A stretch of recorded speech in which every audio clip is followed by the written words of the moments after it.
함께 보실 말씀은 욥기 4장입니다. 구약성경 욥기 4장, 구약성경 764쪽에 있습니다. 욥기 4장 1절로 21절 끝절까지 말씀입니다.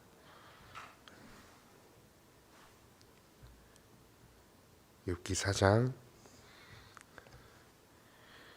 1절로 21절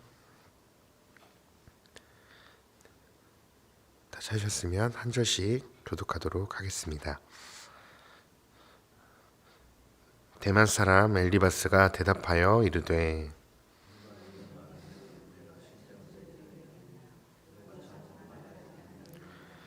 보라, 전에 내가 여러 사람을 훈계하였고 손이 늘어진 자를 강하게 하였고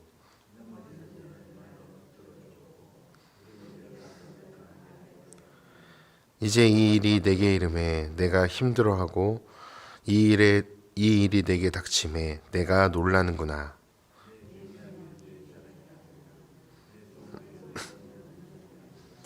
생각하여 보라, 죄 없이 망한 자가 누구인가? 정직한 자의 끊어짐이 어디 있는가?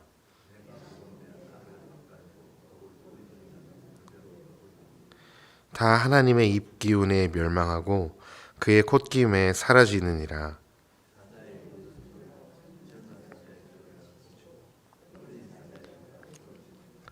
사자는 사냥한 것이 없어 죽어가고 암사자의 새끼는 흩어지느니라.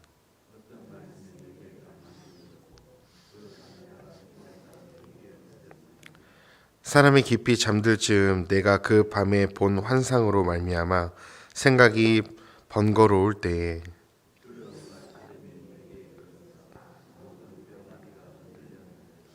그때의 영이 내 앞으로 지나매 내 몸에 털이 쭈뼛하였느니라.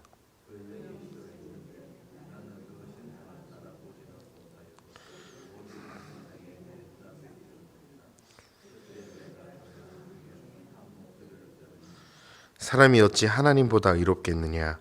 사람이 어찌 그 창조하신 이보다 깨끗하겠느냐?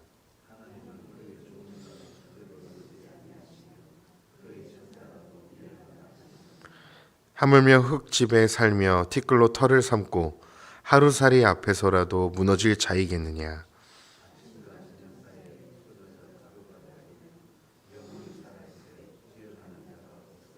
함께 읽겠습니다. 장막줄이 그들에게서 뽑히지 아니하겠느냐? 그들은 지혜가 없이 죽느니라. 아멘.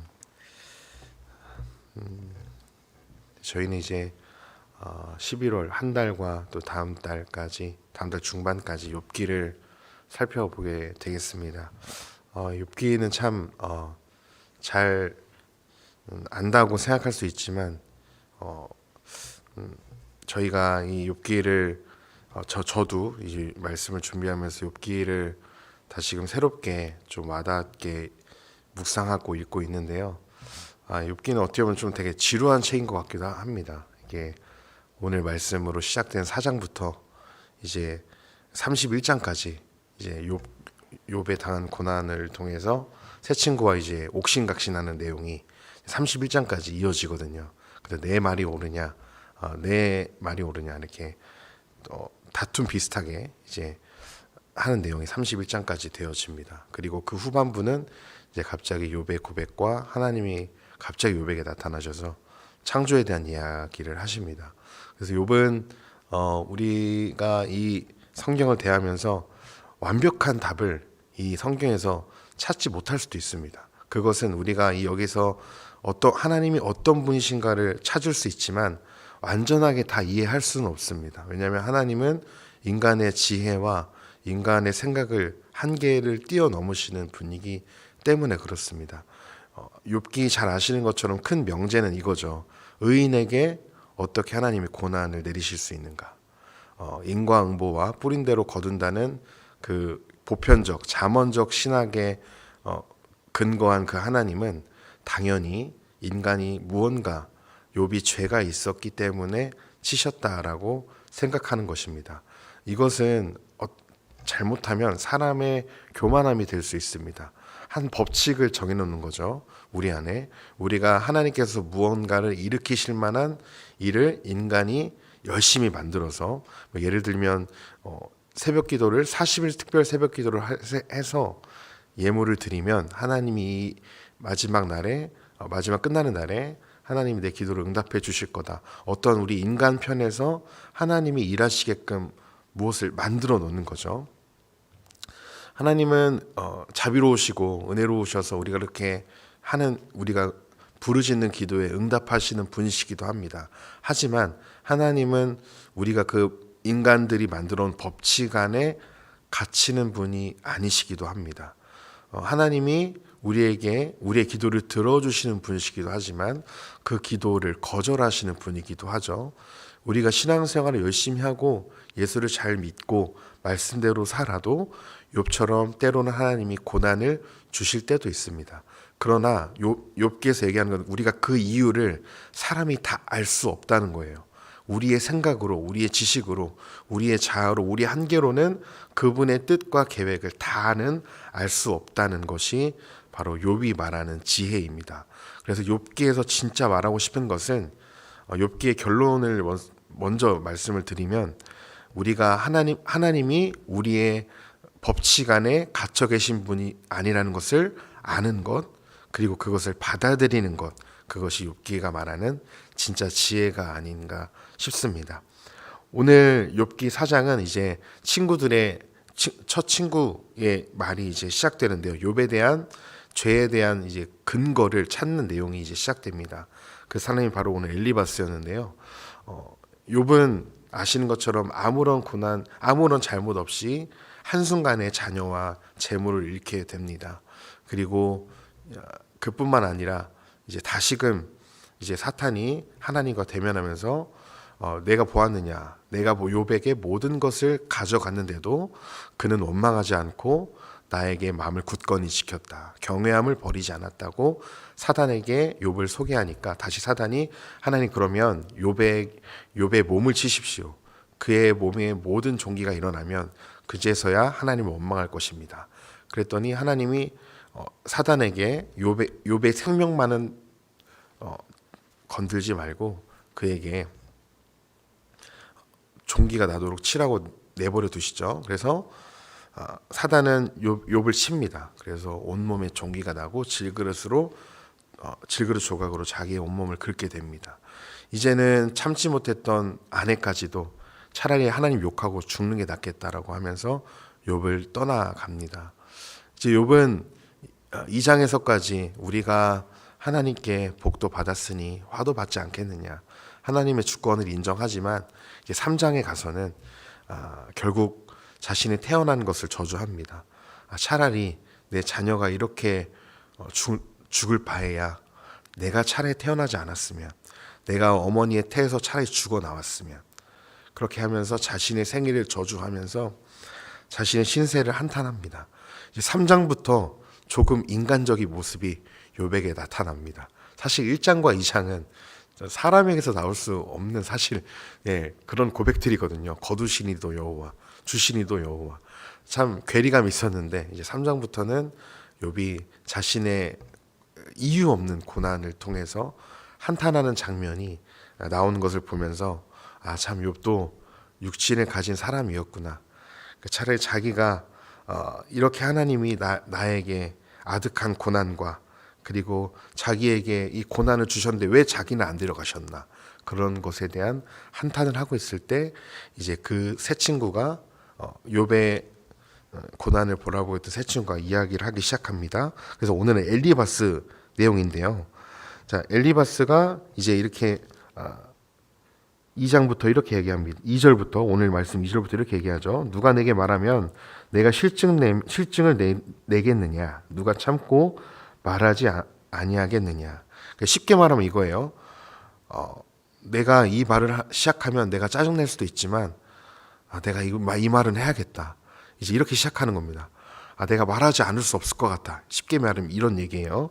이제 엘리바스가 자기의 하나님에 대한 지혜를 가지고 어쩌면 욥에게 훈계 비슷하게 하는 거죠.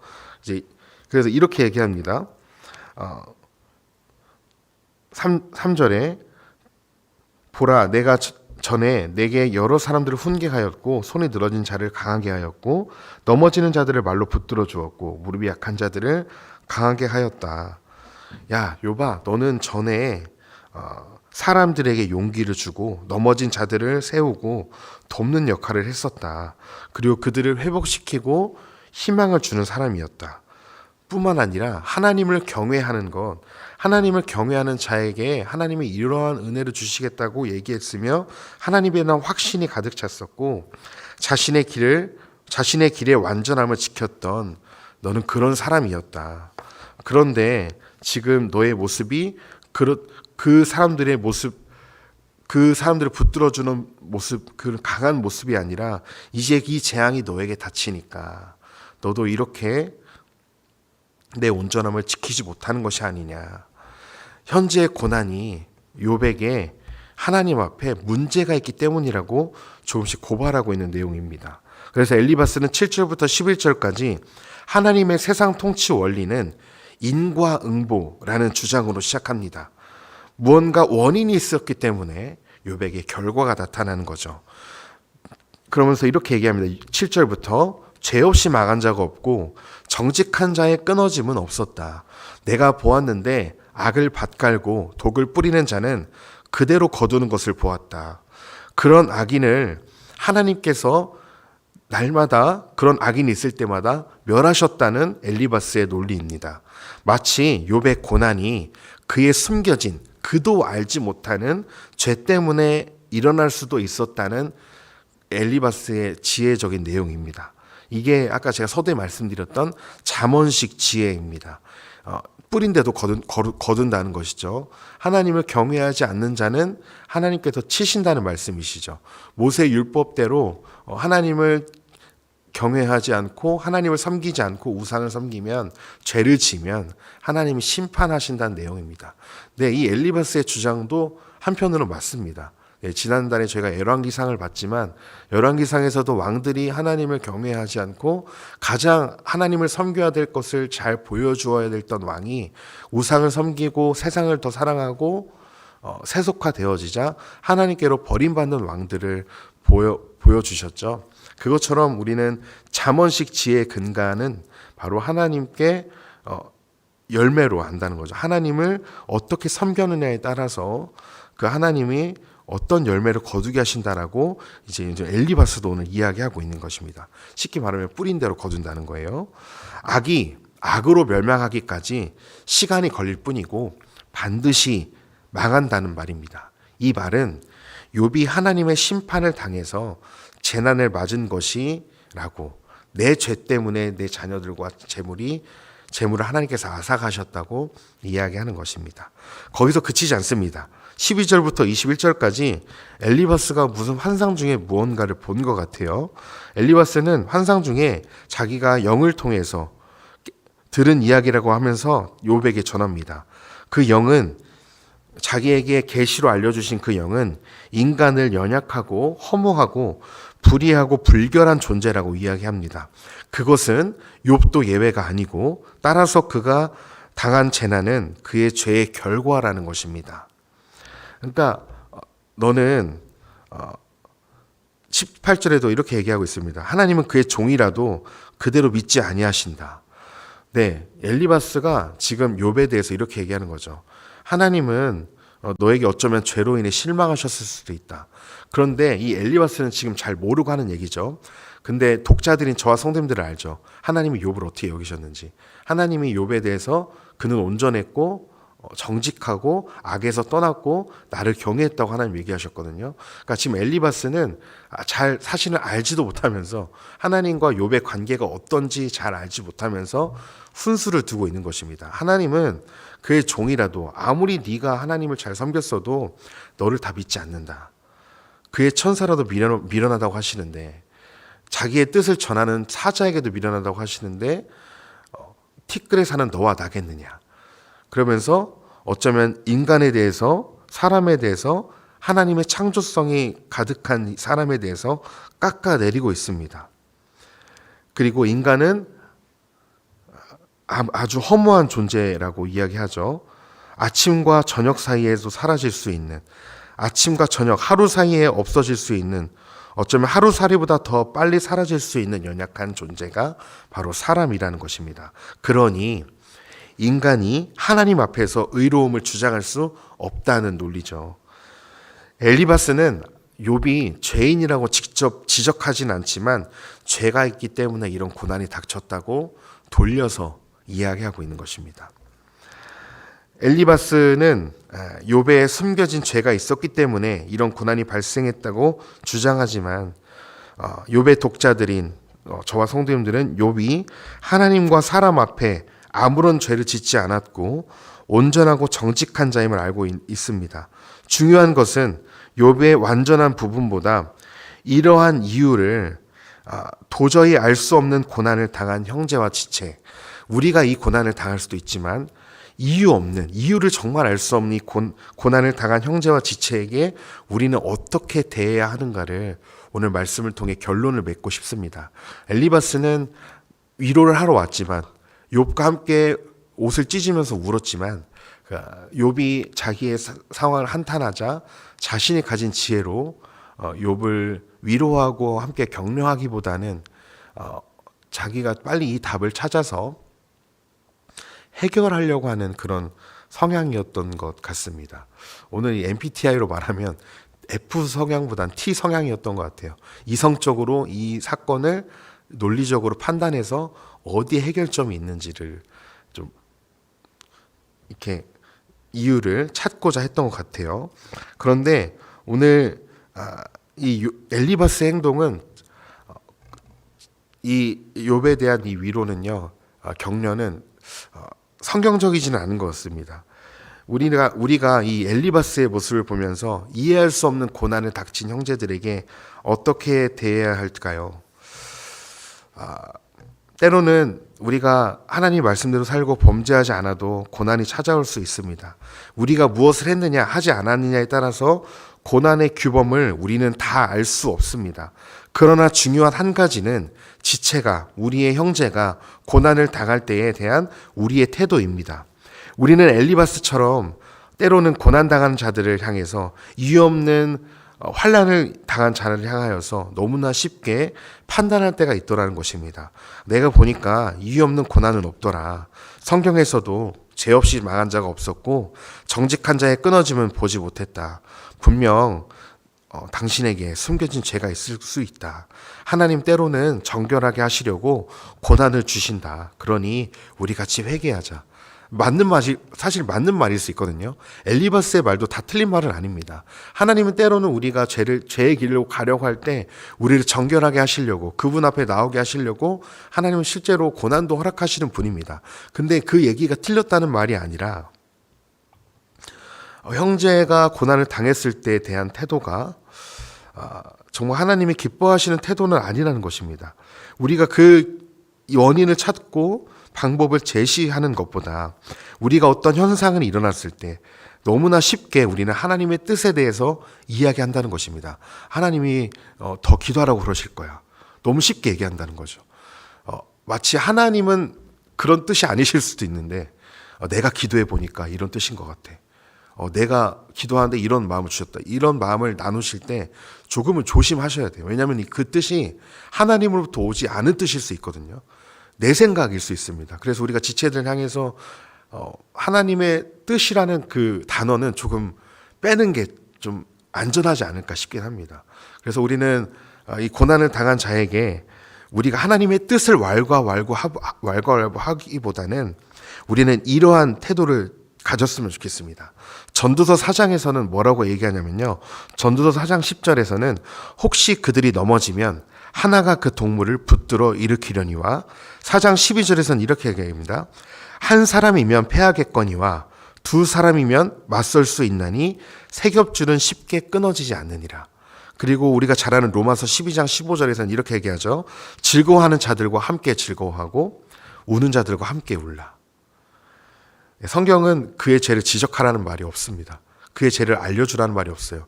이유를 찾으라는 말도 없습니다. 다만 고난을 당한 그 사람이 죄를 지어서 고난을 당했던, 죄 없이 이유 없이 고난을 당했던 그들과 함께 붙들어주고 연약한 자들과 함께 있어주고 그들과 함께 울어주라고 성경은 이야기합니다. 예수 믿고 믿음으로 살아도 고난을 찾아옵니다. 그로 인해 우리는 넘어지기도 하죠. 고난은 인과응보의 원리에 따라서 악인과 범죄한 사람에게만 벌어지는 것이 아니라 누구에게나 저와 성도님들에게도 고난은 충분히 찾아올 수 있습니다. 우리는 이러한 태도를 가져야 하죠. 넘어진 자들을 붙들어주고 일으켜주고 고통당한 자들과 함께 해주는 것. 그것이 우리가 가져야 할 성경적 태도인 것 같습니다. 저는 저희 나주들교회 공동체가 이렇게 따뜻하고 사랑이 넘치는 공동체였으면 좋겠습니다. 엘리바스처럼 그 죄에 대해서 지적하기보다 그 죄의 원인을 찾기보다 우리는 다 알 수 없으나 나와 당신은 다 알 수 없지만 하나님은 선하신 분이다. 그러기에 이 고난을 통해서도 하나님이 선을 이루실 거다. 함께 기도하겠다. 그러면서 그 지체를 향해서 우리와 함께 울고 그와 함께 해주는 것이 바로 하나님 기뻐하시는 태도일 것 같습니다. 저는 이런 생태계가 연약한 자들을 붙들어주는 이런 사랑의 공동체가 나준수 교회가 됐으면 좋겠고 한국 교회가 됐으면 좋겠습니다. 결국에는 사랑입니다. 왜 그래야 합니까? 바로 하나님이 우리를 먼저 사랑해 주셨기 때문에 그렇습니다. 우리는 그 사랑에 빚진 자들입니다. 우리가 평생을 들여서 하나님을 섬기더라도 아들을 보내신 하나님의 사랑을 다 갚을 수 없습니다.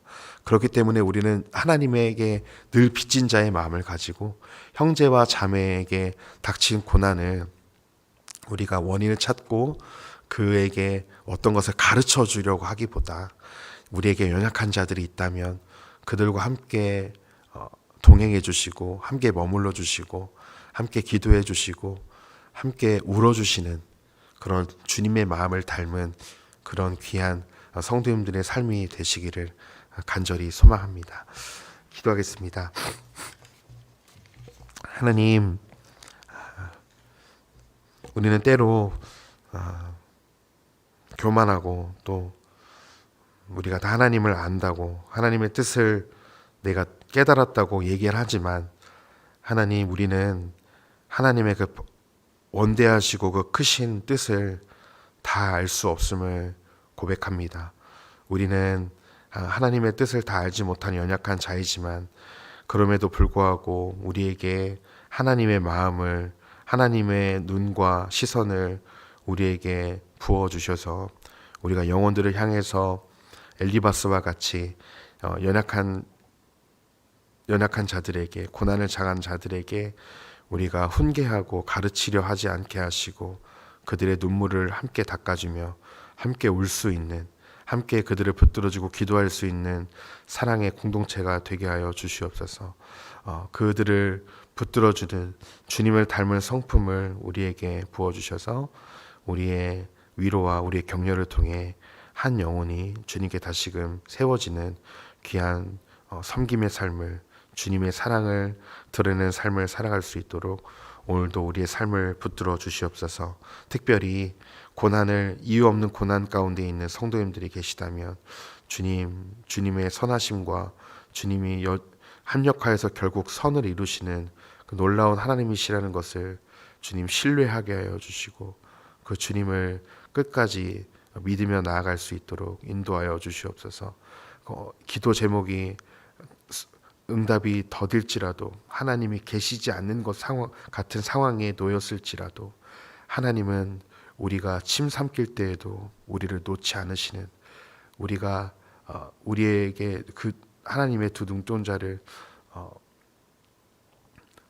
계속해서 보고 계시는 분이심을 우리를 보호하고 계시는 분이심을 우리가 고난 가운데에도 우리와 함께하고 계시는 분이심을 주님 우리가 신뢰합니다. 우리에게 믿음을 더하여 주시고 고난의 때에 더욱 하나님을 의지할 수 있도록 더욱더 하나님을 깊이 만날 수 있도록 주님께서 우리를 찾아와 주시고 우리에게 말씀하여 주시옵소서. 예수님의 이름으로 기도했습니다. 아멘.